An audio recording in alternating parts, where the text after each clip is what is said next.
All right, thank you very much. Yeah, I'm Andrew Stewart. I am the building commissioner. I know most of you now. So I also serve as the floodplain administrator, and I thank you very much for letting me come in tonight and kind of clear the air on the floodplain permit.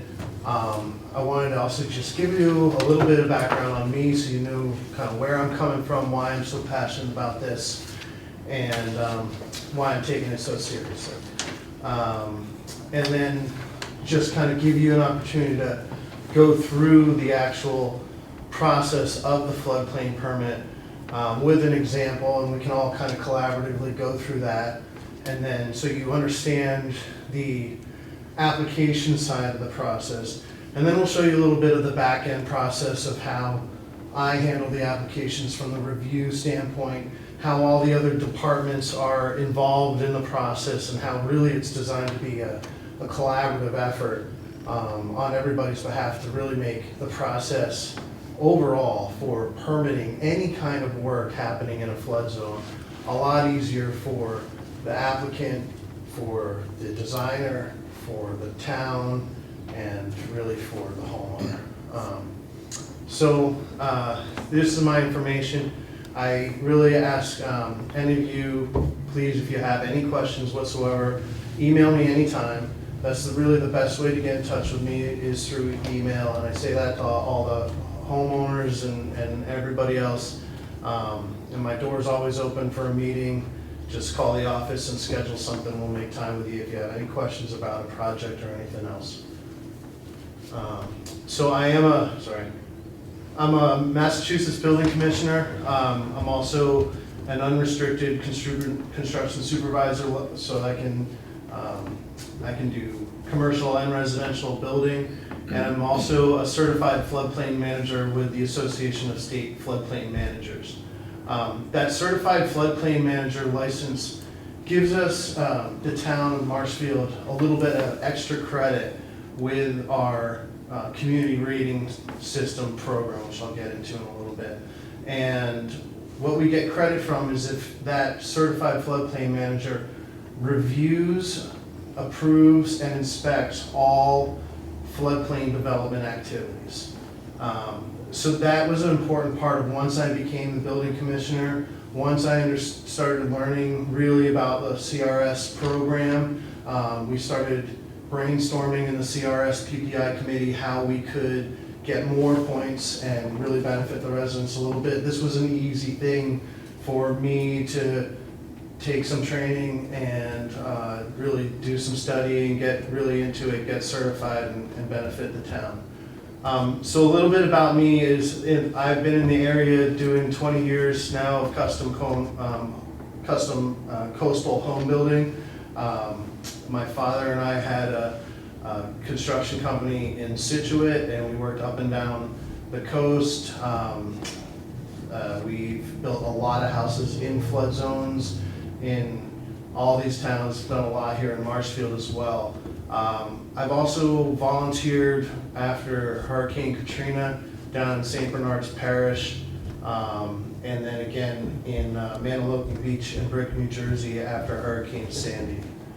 So I've seen a lot of things firsthand, but the other thing about me is I am an environmentalist and a conservationist at heart. I've at a very young age did a lot of outward bound courses and practiced leave no trace.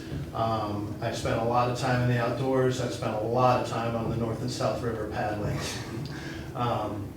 And I've seen a lot of devastation that happens at the hands of major storm events in Louisiana, in New Jersey, and here at home.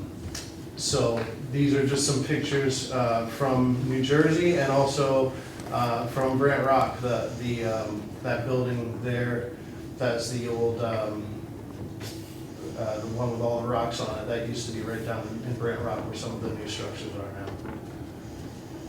So that's why I'm passionate about what I do, is because I love this area, I love the environment, and I want to protect our residents from seeing that kind of devastation. And that devastation can happen in any storm. Just looking at this picture right here, we can see the South River and where it used to come out on Rexham Beach. And in one night, in one storm, it completely changed the landscape, changed everything. And if that kind of an event were to happen now, we can imagine the type of devastation and damage that would be done around here. So what we have to do is do our best now to try to plan for that and take every opportunity that we can to improve the structures and improve the land in a responsible way so that we can protect these resources, protect the homeowners from having to replace everything and really have a disastrous thing. So in an effort to kind of help that ultimate goal, and also to help our standing with FEMA and the National Flood Insurance Program and the community rating system, the floodplain permit was developed to be the town of Marshfield's permitting pathway for all construction and development activity in a FEMA special flood hazard area, which is the same exact thing as land subject to coastal storm flowage. They're one and the same. So why does the town of Marshfield require a floodplain permit? Well, we are an NFIP community. That means we're members of the National Flood Insurance Program. So in October of 1977, just before the blizzard of 78, the FEMA issued maps for Marshfield. We accepted them as our official flood maps and became a member of the National Flood Insurance Program. We, in 2016, became a member of the community rating system, and this is an extra program within the National Flood Insurance Program that communities can engage in to receive different benefits. Basically, you get involved in this program, your customers that get, or your residents that have to pay for flood insurance will receive discounts based on where you're at. We also get better access to disaster relief funds and recovery funds. And we get a lot of access to officials and guidance being in this community, in this CRS program. The other thing is the floodplain bylaw. So the Marshfield floodplain bylaw was adopted at town meeting. We've always had a floodplain bylaw for years. I think Mr. Finn actually may have been part of writing that back in the 70s. But so the floodplain bylaw has been there for quite a long time, since we became a member of the National Flood Insurance Program. And there's always been a requirement for a floodplain permit. And the way that most communities across the country have always handled those is by relying on the various individual boards or departments to issue their own permits in a development, for any kind of development. Because let's face it, you, as the Conservation Commission, will handle a lot more different things than what is permitted by building or zoning or, any other thing. You've got a much more broader spectrum of stuff in the land subject to coastal storm flowage. But then you might also not permit things that we do. And as far as not have to give approval to things that we do have to give approval for in the flood zone. And there's a wide variety of things that are easily missed if you leave it to that kind of each department to their own device. And one thing I've noticed a lot is like maybe the Board of Health doesn't do the right thing for a flood zone because they're not aware that there's an actual flood zone regulation for how that system has to be designed or created or installed because of that flood zone that they're in. So there's a lot of different kind of factors, and because we are an NFIP community in CRS, if we don't make sure that those factors are addressed, in the end, if they're ever found out, they have to go back and make it compliant to where it was supposed to be at that time. And that's something that we are encountering here in Marshfield, but we're encountering that across the country. There's a number of stories of different communities, not just in coastal communities, but a lot of the riverine flooding areas that have happened in the last year or two in Appalachia and everywhere else. There's been a lot of that type of flooding that has triggered look-backs to properties as long as 30 years ago. and making them elevate their house 4 feet in the air to where it should have been done back then. But because they didn't have the right oversight and weren't kind of looking at everything together, things got missed. So the floodplain bylaw basically requires that we have permits for any kind of development activity, and it's the placement of structures, changes and additions to buildings, drilling, mining, paving, other development that might increase flooding, alteration of topography, filling or removal of earth. Sound familiar? That's because it's 310 CMR. It also has identified these as activities subject to regulation under the WPA. So the protection of flood control functions, storm damage prevention functions, the natural floodplain functions, these are all shared goals of the wetlands protection and floodplain management. And the Massachusetts Building Code is specifically designed to support the Wetlands Protection Act and the NFIP, and places the building official in Massachusetts in a really unique position where we can ensure that the requirements of coastal wetlands resource areas and special flood hazards areas are being met, which is why a lot of floodplain administrators are actually building commissioners in Massachusetts.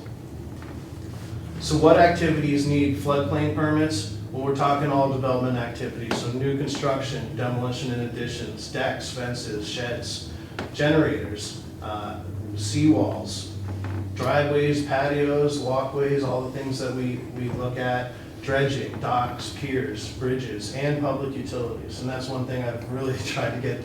I'm trying to get the Board of Public Works on board with really, getting involved with this so that we can make sure that they're doing everything right too. So what does the floodplain permit actually do as we have designed it? Well, it provides a checklist of all required permits, and that's a very specific thing that gets us points with CRS. If we give people a checklist of all the different permits that you're gonna need based on that activity, that's something that gives us points. It tracks those permits' progress and inspections throughout all the different departments. Maintains a cohesive site to have records of site plans, elevation certificates, permits, approvals, documents. And it helps maintain and improve our status with the community rating system. So how do you apply? Well, we try to make it as easy as possible, and that's just going to the Marshfield, Massachusetts building page. We go to the building department page. From there, we've got a link right on the top that says apply for permits. You create an account and you select the building department. Hopefully at some point we're gonna have a lot of departments doing their permitting online through this system, and the concurrent permitting and cross-checking things will happen a lot more smoothly than it currently does. But you'll choose the building department and the floodplain permit, and then we'll get going. The intended result of this collaborative effort is great success for all of us. So that's what I'm hoping for here. So Mike, if you would switch over the screen. What we're gonna do right now is we're gonna just show you what you would do if you're a resident going through the floodplain permit. So if you go up to the top there, Mike, to departments, or to government, and go down to the building department, and apply for permits is right on the top left there. And you can click down, and he's just gonna sign into an account because we already have an account going for this right now. And you can just hit login on the,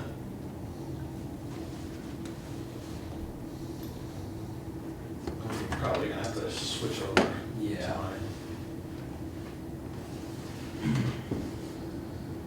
Hold on, I'll do it real quick.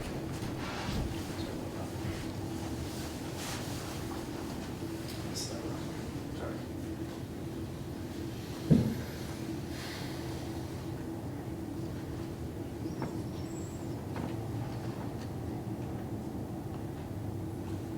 Did you close it? No. Yeah, I think I closed it. Oh, all right.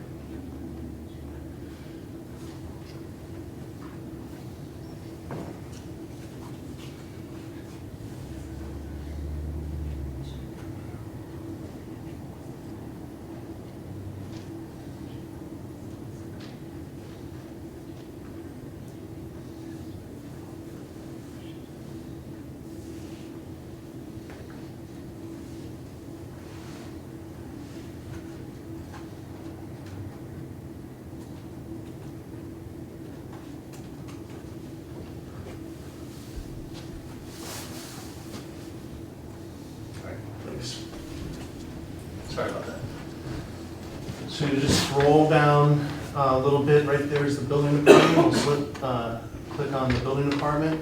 And the first Could I just ask one sorry, question? yeah, No, sorry. I don't mean to interrupt. Go right ahead. Do you have to create an account to get into the system? Yes, you do. So Okay. if you didn't have an account already to log in like I did, you would click on the create an account there, and it's a pretty easy process where you just use your email, create a username or use your email and just create a password, and it's very simple. At that point, you can also enter information about yourself, about your address and whatnot, and that'll save in there. So we'll select floodplain permit, and we're gonna apply online. So my information is already saved in here. You can click next, Mike.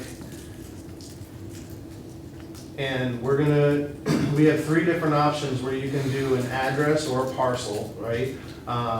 You can do a point on a map. So let's say there's some sort of activity maybe happening in a floodway for some reason, or out in the marsh, like somebody's doing an osprey stand or something like that, and it's out in the middle of the marsh somewhere, but you want to show where it is, and you could certainly do that. Or a segment. A segment is good for utilities or for seawalls where it's spanning multiple properties and you want to capture all of that stuff.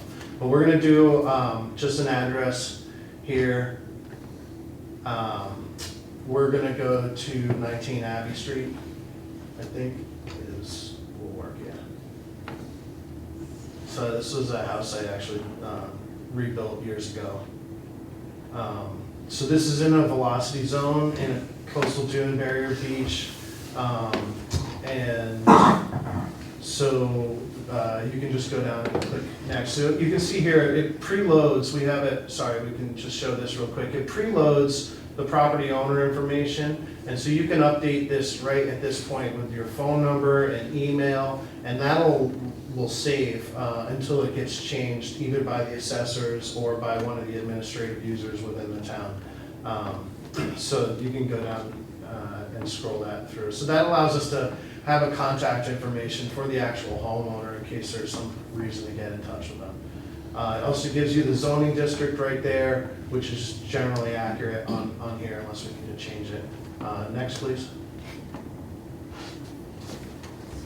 So the applicant here, you can select any number of things, be a property owner, owner's agent, contractor, any type of thing. I recommend that the property owner file for this home floodplain permit, because if you're building a house, let's say you're knocking down a house and building a brand new house, there's going to be a lot of different permits involved, right? So the homeowner's going to want to know that everything's getting done right on their project, and they're going to want to see the whole process and understand it and be involved with the players, right?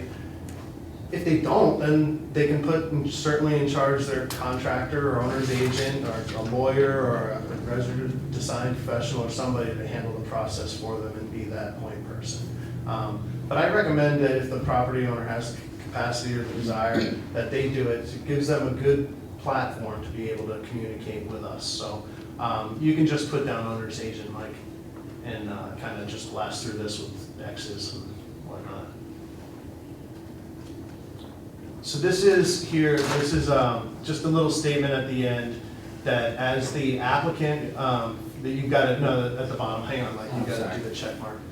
But this is just saying that as the applicant, you are assuming responsibility for complying with the Town of Marshfield floodplain bylaw and all other applicable, related, and required local, state, and federal permits and approvals, and that you're going to comply with all orders, requirements, and procedures as noted on the floodplain permit. And so basically all they're saying is we're going to we're applying for this development activity, and we're going to properly permit it, and we're going to go through the process, and we're going to follow the rules. That's really all it's saying. It's not any kind of a legal statement or a pains and penalties of perjury or kind of a thing or anything like that. It's basically just saying, hey, by participating in this process, we agree to follow the rules. And that's all the floodplain bylaw really says, is compliance with our regulations of the Wetlands Protection Act, the Building Code, the zoning bylaw, Board of Health regulations, as it applies to flood zone development. So you can just hit AS and hit next.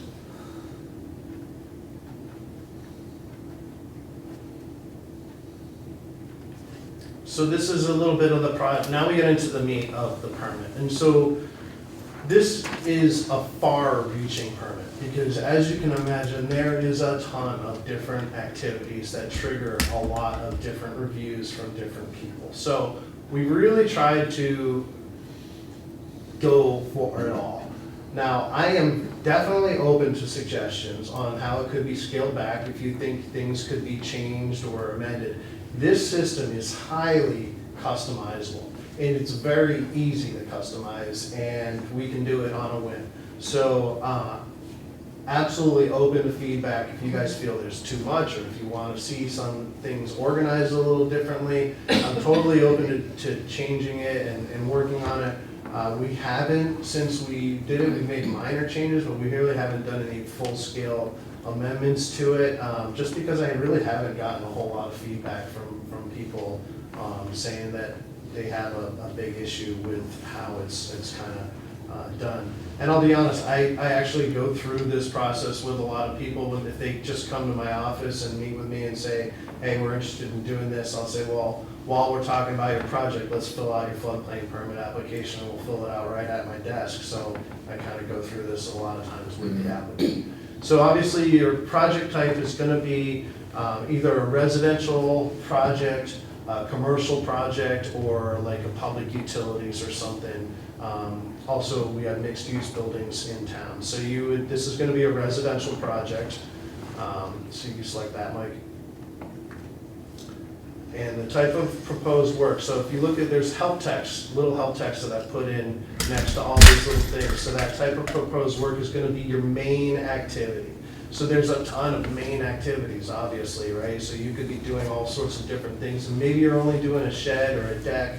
Maybe you're just doing a fence, and you're not doing any of these other things. So that's going to be your main activity.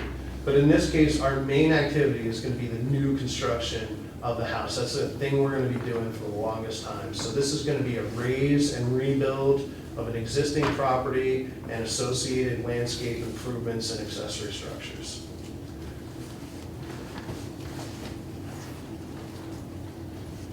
And so when we say the proposed square footage of the area, we're talking the whole thing. So really, if this is let's say it's a 7,000 square foot lot or something, I think it's somewhere around there. You know, they're pretty much going to be impacting of just about the entire thing. So it's going to be like 5,000 square feet of impact, you know, so we'll put 5,000 square feet. So we're asking all these questions because they trigger different reviews. So is it going to relocate an existing structure? So this is going to be no. Demolishing, and yes, we're going to be demolishing in a structure. So if you see it popped up a different question. So a lot of the answers to these questions pop up another question. So now we want to know, when was the original structure built? Well, I know this original structure was built in 1950, right? So that was,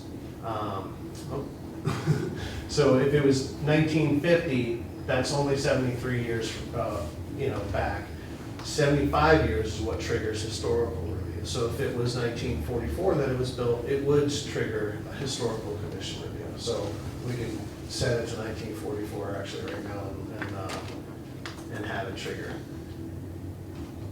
So we want to know the existing house. A lot of this is for finding out what they're going to have to remove out of there and what impact that will have, you know, so that you guys can also review for your information when you come to review a project. A lot of this information you'll be able to look and publicly view and see the answers to these questions so that you can make a better judgment call on what you feel is appropriate for conditioning a project. So this would have had a cinder block foundation, would have been the old foundation. It's not going to involve any road construction. There will be grade changes to the property because they currently have, let's say, a bunch of retaining walls and stuff that are going to get messed with. Yes, there's going to be a digging of trench because we're going to do new water, new gas. It is going to involve the modification of the sewage system because we're going to be capping the sewer system and doing a new service in there. Now, is it going to involve a stormwater management system? Gee, I don't know. What is a stormwater management system? I'm unsure about that. So we're gonna put on shore, and that's one of the things that we will review when it comes down to it, and Mike and Liz can talk to them about the possibility of doing dry wells or some sort of mitigation on the property to do runoff. So construction of a deck or platform, yes, and that triggers a couple other options. Is it gonna be attached or standalone? So this is gonna be attached to the structure. And then we are gonna have a shed, so we'll put yes. And a dock or pier, no. Elevator, lift, no. But all of these things, are things that I'm looking at, especially like we just had last week, the one on Charlotte, and it's a coastal dune, and they're proposing eventually an elevator. And I said, you can't have enclosures in a coastal dune, that's in the building code, and that's to protect the natural functions in a coastal dune. You don't want anything blocking under there, so you can't have enclosure. I said, that's gonna require a variance with the Building Code Appeals Board, and you're gonna wanna look at that before you possibly build an elevator shaft that might not be useful in the future. So those are the reason I'm asking these kind of questions. So yes, they're gonna do an emergency power generator. And it asks, is it gonna be elevated, or how is it gonna be elevated? We're gonna do a standalone platform, so that's gonna require one of our generator platforms. The fuel type for the house is natural gas. The reason I ask that question is if they have oil tanks on the property, right? Or propane tanks. So those propane tanks have to be anchored, or they have to be put underground, or with concrete anchors underground, or they have to be elevated above. So same thing with oil tanks. And then the oil tanks, they need fire department approval too, so it triggers fire department approval. Yes, they're gonna remove, this is gonna be no on the installation of any fuel tanks, but it is gonna involve the removal of an existing oil tank.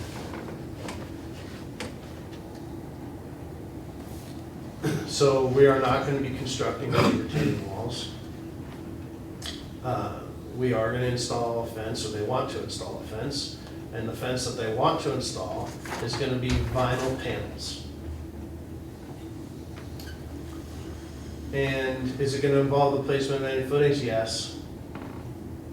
The type of footing is gonna be driven timber piles. And will there be more than one type of footing? Yes. And these are for your deck footings, whatnot. And these are gonna be, we're gonna just say sonotubes, concrete footings. Although I think we would all like some other methods, right? But so the applicant, lots of times they don't know, and they're going, oh, we're just gonna do concrete footings. And it gives them the option to say what they want to do, and then us to work with them as far as what's allowed under the laws, or what would be, we feel is more appropriate for this resource area. So will the new structure have a crawl space or enclosure? This will say unsure, because maybe they think they want to have some lattice or something under there, but they don't really know what's allowed. Yes, we're going to do a patio and a hardscape and a walkway. And this is going to have, the type is going to be pervious pavers. We try to give as many options on all these things too, so people also give them ideas, like, oh, I didn't think of that, or we're gonna do that. That needs to get a permit too, or we need to mention that. And it just kind of gets them thinking about all this stuff. So it is gonna include a driveway area, yes. That's also gonna be pervious pavers. And we can skip a lot of the rest of it, Mike, here, because it's flagpoles and if you're gonna have a storage container, they might not know what the depth or width of the trench is gonna be. But then there's an important one, is the importation of fill and the removal of fill. So that's not just for Conservation Commission, but also the importation of fill over 500 cubic yards triggers special permits with either the Planning Board or the Zoning Board of Appeals. And also the removal of over 150 cubic yards of topsoil or loam triggers a select board earth removal permit. And then the question about the use of a crane. We have obviously the Marshfield Airport, which you guys are very familiar with. So any cranes that are used in association with construction or solar panels, they have to get checked for a 2 mile radius around the airport, and they have to submit a FAA airspace review to kind of alert the airport that they're going to be using a crane, that the height is going to be okay. And that's something that we've been working with the airport really closely the last 3-4 years to kind of really bring a lot of these crane companies, especially the like the tree removal companies, and that's something I think that, you know, I could get some help from you guys too, to alert some of these tree removal companies, like, hey, you need to get this airspace review, because usually when there's a crane and there's a tree company doing something, I'm the first person to get a call from the airport going, hey, did you know there's a crane down there, you know? So we can hit next, Mike, and then this is a quick last little section here. Just about the flood zone. So they may not know any of this stuff, but, so this is gonna be in VE zone. I think it's a 15 or 16 there. The zoning district is an R3. And then we have, so we do have these questions. So like the lowest grade on the lot. So can you go to the GIS tab, Mike, please? So this is our town mapping system. So anybody in town can look up their project. It's 19, sorry.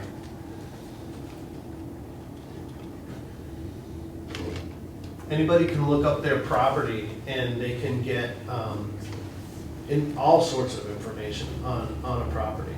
You can find out your flood zone. You can use some of the tools in there to kind of gauge your setbacks, not only for zoning, but also for wetlands. We have wetlands layers in there, we have zoning layers, all sorts of stuff. So you can kind of gauge their proximity to whether they're in a buffer zone or not.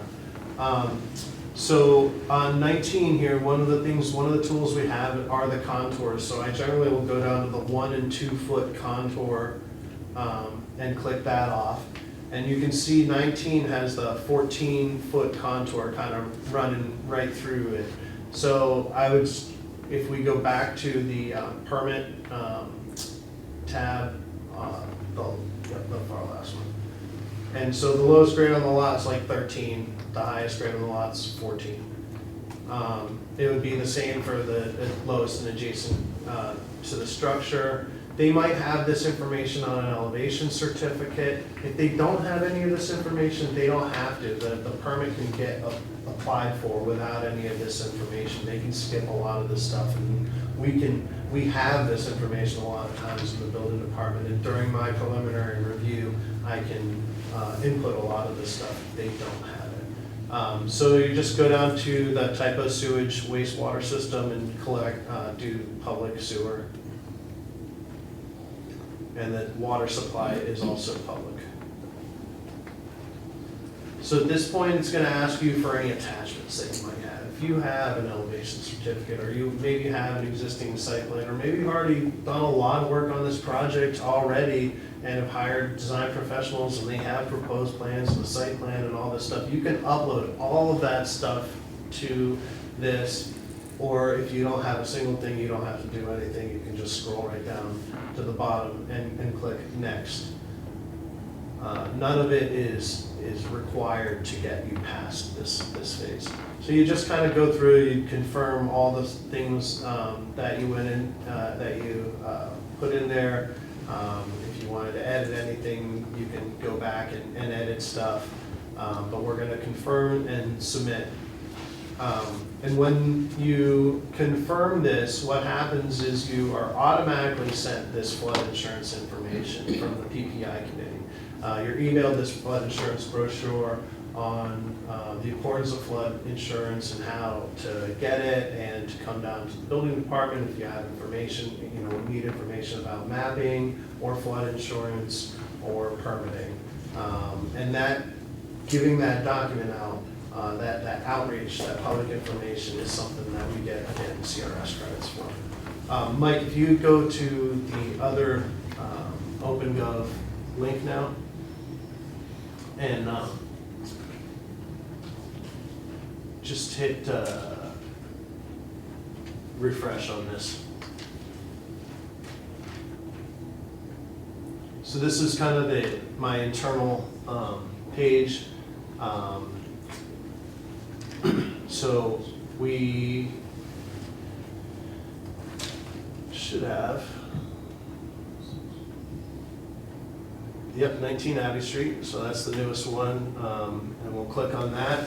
So this is what happens when the permit comes in. So the permit comes in on the back end, and now I'm doing a review of the permit. So I'm looking through all this information to find out what I think is the different departments are gonna trigger. So obviously I would say this is gonna require conservation permitting, it's gonna require ZBA permitting because it's a non-conforming structure, non-conforming lot.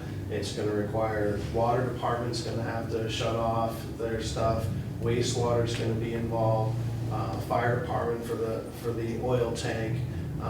So there's a bunch of different, and obviously building and all the associated trade permits. So what happens is, Mike, if you go on the far right and go down to the review section that we do, no, on the far side, yeah. So I have these, all these different review areas set up for the various departments. So all the departments will go through and look at it, and then if you just go up to a little bit higher. So this is the first review I do, and I'm gonna click on whether or not it requires building department permitting or whether it's not applicable to any of our requirements. I'm also gonna say if inspections are required, and this is similar for every single department. And by clicking on those things, it triggers inspections to happen in the workflow later on during the permit. So if the Conservation Commission clicks on that, it'll trigger a point so that if you have to do site visits, Mike can enter the results of those site visits. He can upload pictures from those site visits right into this permit that all of you can see, that we can see, the applicant can see, and so we are all on the same page sharing all this information.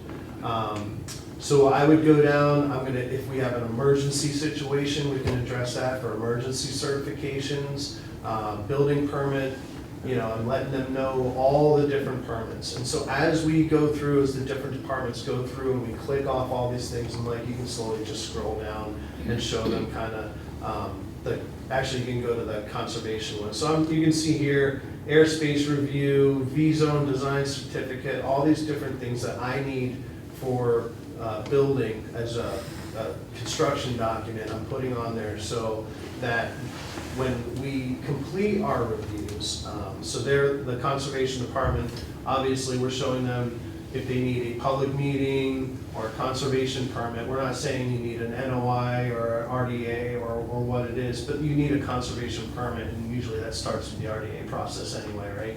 So Mike or Liz would go through and they would click off the different things that the conservation department would want. And so, whether it's de minimis, what the things are you're gonna require, a project narrative, whether they're gonna need a wetlands delineation, whether they need a proposed site plan or a final as-built, what should be on that, an impervious table, a cross-section, do you need a soil survey?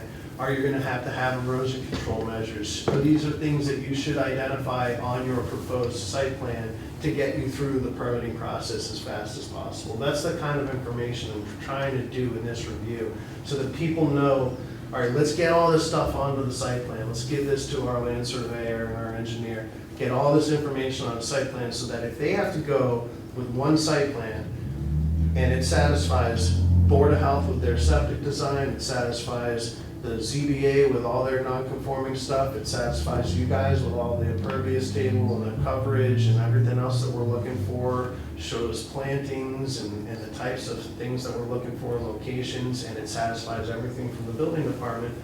And they only have to go one time to their, service or their design professional. Saves the resident, saves us, saves continuing meetings, all that kind of stuff. So the more information we can get out to them at the beginning of the project to say, hey, these are the things that you need. This is the checklist of all the permits that you need. So that satisfies that basic CRS thing. But we took it another step when we said, let's not just give them the permits they need, but let's give them the information they need to get those permits. And maybe some notes about this and that. And so a lot of time on the notes we'll say, hey, this is a special thing, or feel free to contact us and set up a meeting to go over this or whatnot. So a lot of these will get skipped, a lot of them will, if they're not applicable. And so if you look on the left-hand side, after each department has done their review, the departmental requirements for permit, that's essentially the checklist, is issued. If you scroll down a little, yeah, so you can see right there the departmental requirements for checklist. So that is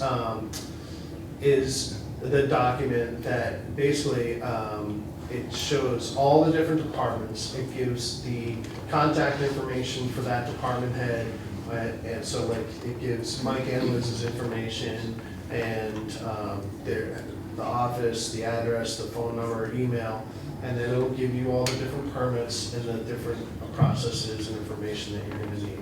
And then from there, it goes into the approval process. So now they're seeking approval. So they are actively seeking building department approval concurrently with health department approval, with planning department, with conservation. So they can go and get those permits at the same time. Because we're sharing information, we're reviewing things together, we're saying, hey, this is what we're looking for buildings, so that you guys are aware of it, so you can condition it properly. This is what we're looking for from the health department, so you guys know this is what we're going to be doing to meet our regulations. So once they get all, so now let's say they apply for their building permits, we'll hit approval. They get their septic approval. Health department approves. They've got their WRPD filling permit with the planning board, they're good to go. They've got their NOI from you guys and their order of conditions, and now their approval, Mike signs off on their approval process. Fire department gives their removal permit for the oil, they get their approval. So we scroll right down, Mike, if you would.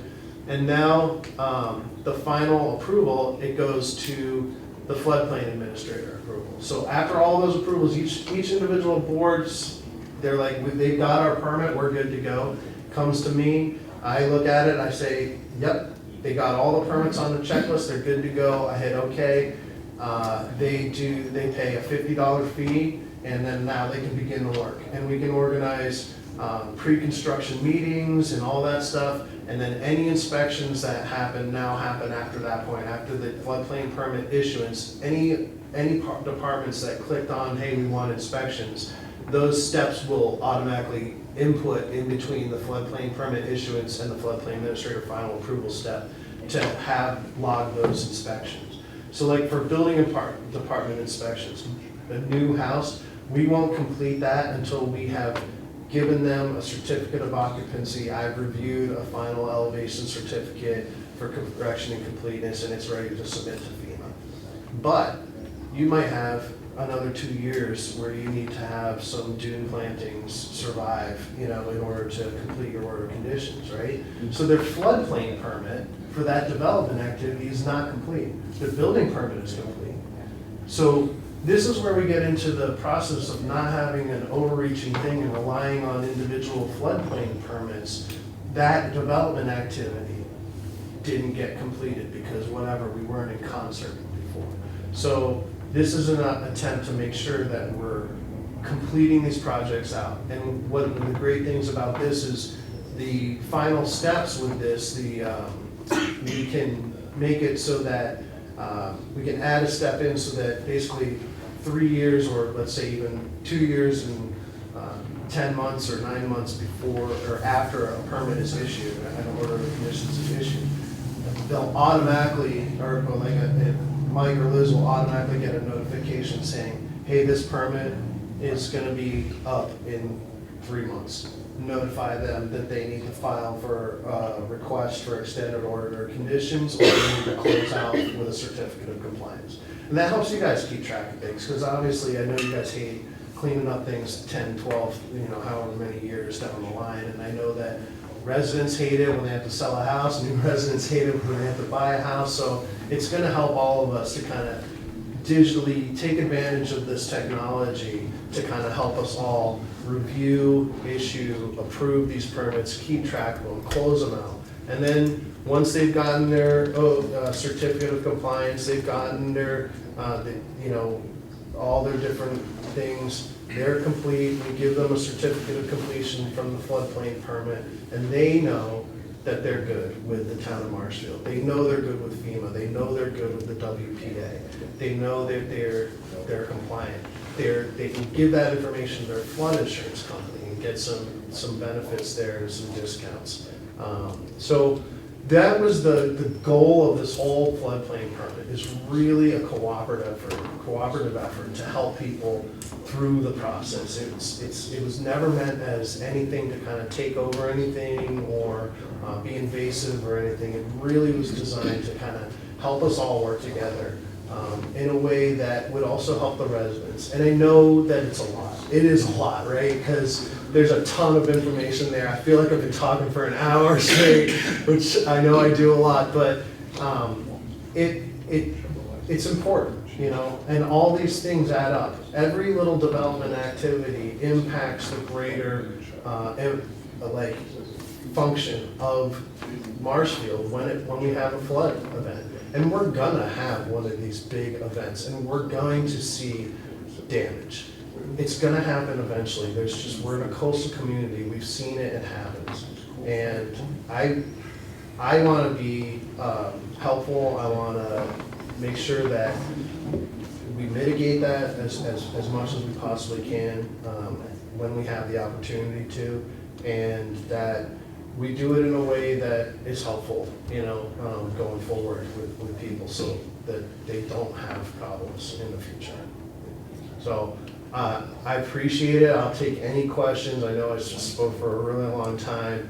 I know it's a lot to absorb, but I'll take any questions. And again, if you have any comments, you want to think about it, you want to get back to me, email me. I'm totally open to any suggestions or comments you may have. Questions? Mr. Finn? Sue. Pardon me? Susan, I think. I just have a question, just to Sure. make sure that I'm clear. So you get your floodplain permit, and then in order to get your CRS credits, they won't, if we had issued monitoring, 2-year monitoring, so they don't get their COC until that's done, they don't get their CRS credits until that monitoring is complete, or am I misunderstanding that? Yeah, so CRS is not like an individual thing, it's a community-wide thing. So it's basically, if we have a process in place where we are reviewing, approving, and permitting and inspecting development activities. So we have to establish a process and actively follow it. And if we implement that process and follow it correctly, our overall rating will improve because we will close out more permits. We'll show FEMA that we are improving more structures, that we're flood-proofing more things, that we're... So that's my question, it's just a tracking device, this doesn't hold them up on getting any future permits No. in that interim? Because sometimes we'll go out 3 years and... No, yeah, and the other thing that's kind of cool about this is we could always, you know, if they're in the middle of doing something, you can easily add stuff to the existing floodplain permit. Say they all of a sudden say, oh, we want another shed, or we want to do this other thing, and we didn't think of it before. Well, that's fine, we'll just do that, and then we'll we can manually input a new review step to have Concom look at it and say you're going to need an amended order of conditions or whatnot, and then track that Just to be process clear, through it's that. tracking, it doesn't affect the... No, it wouldn't affect whatever's Any delays. happening. You would already have it. It's just more of like It's another check. yeah, exactly. Or the ability to amend, really, you know, the current approvals. Okay, got it. Yeah, I just have one point, I guess, not a question really, but if you present this, it's to the average person, I think, daunting. Yeah.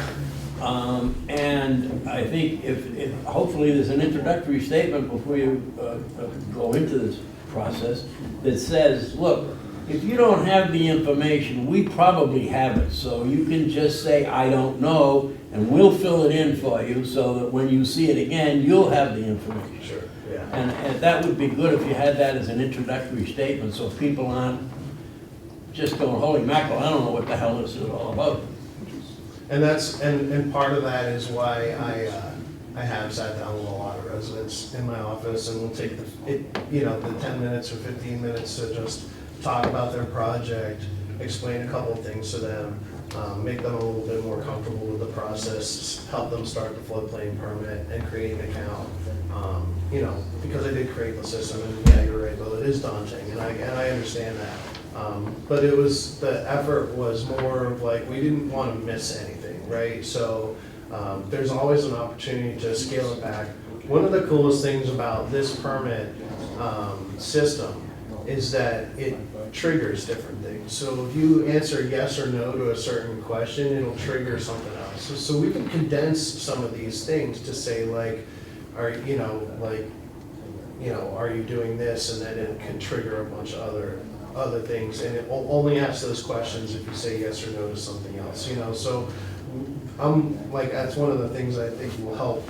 We could kind of condense some of the things that you're looking at, or you think are more significant to have on there. Like, do you care if they have a flagpole? Is that something that they should be addressing on the floodplain permit? Because honestly, that's really you're probably the only board that cares about it. We put it on there because, Bill wanted it on there. He wanted literally everything that we can think of. So we put it on there, right? But that doesn't mean it was wrong. We were literally trying to make sure we just covered our bases on the whole thing. So, so I agree. And that's something I'd be happy to work on. Yeah. So one of the big things we look to you for is determination of substantial improvements. So you'll initiate that as soon as the floodplain permit starts? Yeah, so essentially, I've seen the checklist that the applicants have to do, which lets you make that determination. Yeah. So you'll start that once this permit starts. Correct, right. And then what you need from us is the resource delineation. So are there gonna be times when you go straight to Mike and say, before this advances any further, you have to get it out? Yeah. And a lot of those That times. way, these things don't advance, and then we're butting heads down the line. Yeah, 100%. A lot of those times are like the Barrier Beach stuff, right? And you're kind of like, well, it's Barrier Beach. Is it coastal dunes? Is it salt marsh? Is it how are we looking at this, right? And so there's a bunch of different situations like that I think makes it a lot easier to address, right? Your first point with the substantial improvement determination, right? So that's one thing. If they say, oh, we're going to do an addition to the house, and that's the floodplain permit, is addition and remodel of existing house, right? And let's say they're not proposing to elevate, they're just proposing to do an addition. Well, that's where I would, on my review step, say this is subject to a substantial improvement determination. I would give them that substantial improvement information at that point, so that before you even start the process of your approval with them, they're aware that I'm going to be looking for all of this information about the cost of the project, and that they should address that, meet with me, and really go over it. Because I have been making concerted effort with people, with designers, to talk about elevating their house before they do these additions, and the importance of really protecting your investment. It's not about trying to come under the numbers so you don't have to elevate. If you go and spend, let's say, over the course of 3 years on 2 different phases or something like that, $175,000 or $180,000 on an addition and remodel, right? And we get a storm and you got a foot of water in your house, all your cabinets are gone, your sheetrock, your insulation, your flooring, all of that. So now you have all of that stuff you've got to replace, plus your insurance claim. The rates go up for your neighbors, everything increases for everybody. So it's not a benefit to kind of skirt the rules. Whereas if you put the investment into protecting the foundation, right? Because the building is supported by the foundation. You protect the foundation, you elevate it. Now, substantial improvement doesn't matter. You can do whatever addition you want. You can renovate. You can use whatever expensive materials or whatever you want to do on your house, and I don't have to ask you about any of the cost. It's not a matter of making that determination. You can do whatever you want because you're floodproof the foundation, and you've complied with the regulations for elevating the house. So been trying to kind of help people understand that mentality, and a lot of that honestly goes back to what I saw in Brick, New Jersey. And part of the reason I volunteered there was my friend his family had a house down there. His dad had skirted the rules on a substantial improvement, lied about the cost of the project, had some hack guys do the work, and then they were wiped out. And the pictures of the first floor fleet, that was their house, wiped out. And now he had spent like $300,000 on these hack carpenters that lied about all this stuff to get the building permit and the job. He had to re-spend all that money, plus an insurance claim, plus he had to elevate the house. So the potential, if you don't elevate and you don't go through that process and we skirt the substantial improvement or kind of let them do the phased thing, the potential for them to have a more devastating impact on them in the future is actually increased. So I think it's that substantial improvement determination is really important, not just for us, but for you too. When this first came online, I went in and just tried to do one and found it very intimidating. Yeah. And I probably know a little more about some of what you're looking for than maybe the average homeowner just coming in. Yep. So it is a lot, and it is hard. Yeah. I have a question. Say somebody does a raise and rebuild, and we have orders of conditions out there, and the new house goes on the market, and there's potential violations of our orders of conditions. Can you issue a certificate of occupancy for that structure with something like a Concom order of condition not met? It depends. If the condition was related to the structure, then yes, I could hold off on a certificate of occupancy if it was a violation of the structure. The certificate of occupancy, ultimately, it's weird because it's a function of the building code, but also is included in the zoning code. But typically, it's about the life safety aspects of the structure. So a lot of times, we will even grant temporary occupancy while they fix a couple of things, just so they can get in. And that's happened a lot, especially since the pandemic and whatnot. And people, we work with people really closely to get all that stuff taken care of, so that they can move in and live in there and satisfy their insurance company, and also work on compliance. What happens is, what happens is the problem in the past really has been, like, if you've given temporary occupancy, there hasn't really been any follow-up, right? And so, again, it lapses, or people just never come back, never finish, whatever. So we've tried to document the temporary occupancy in writing for everybody. We put time limits on it. We put those time limits into our calendar. We send people notifications before that and say you need to renew temporary occupancy or submit all this stuff, or you're gonna have a violation. And then if they have a violation, depending on the seriousness of it, yeah, they can get occupancy revoked for a floodplain violation, which would include any violation of any order or permit issued by the Conservation Commission or any other board that had anything to do with the floodplain. So any of those conditions get violated, we can certainly issue a notice of violation to that property, and depending on the seriousness of it, it could be anything from, a fine, revocation of certificate of occupancy, or sending it to FEMA for, revoking their flood insurance, which ultimately could revoke their mortgage. So there's some serious stuff. Yeah, I'm just thinking of a buyer coming in and, Yeah, look. and then all of a sudden, you're like, hey, they're clueless, they don't know. Sure. And you issued a violation just recently on a property that I'm concerned about with that. And, well, you've issued the violation, but it's not a structural one. Yeah. It's, yeah. Yeah, and so part of that is so with the floodplain bylaw, as the floodplain administrator, and this is a FEMA thing that they put into the bylaw, it's CRS, so as the floodplain administrator, you know, I'm required to serve notice of any violations in a floodplain for any development activity or any violation of any permit or order or anything.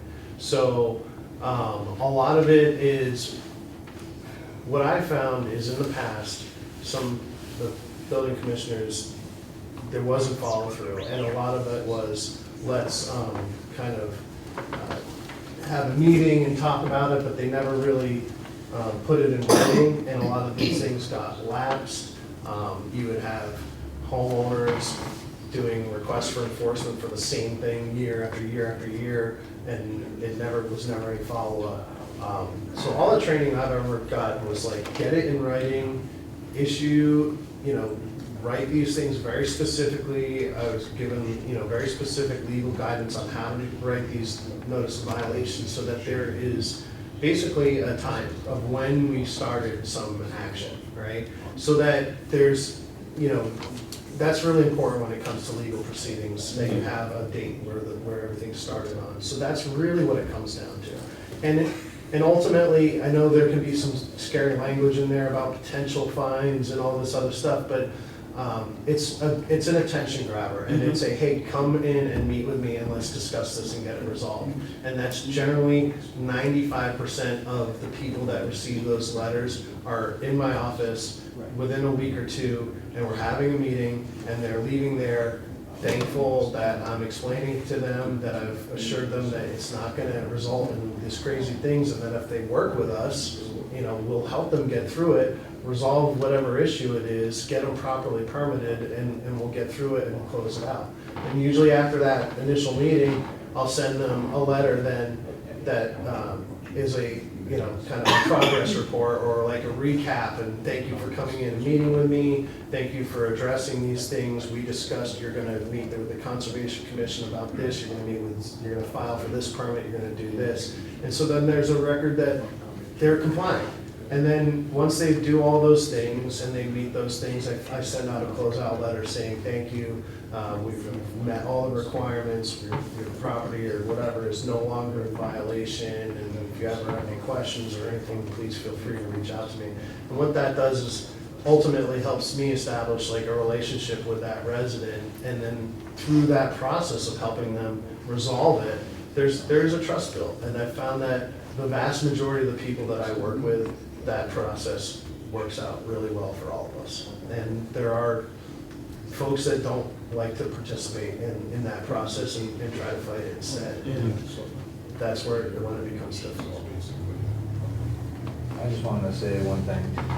When you do file the floodplain permit, I did notice that the population field, it says clearly that you don't know. So I don't know how it can get much easier than that, which is also benefit, you know, that's something that you're gonna see, and they can come to you and work that out in the future. Yeah, I mean, literally, I have gotten a lot of permits, and it'll be unsure, and just blank, you know? And that is totally fine, and I tell people that you don't know the answer, you don't have, you don't know, leave it blank.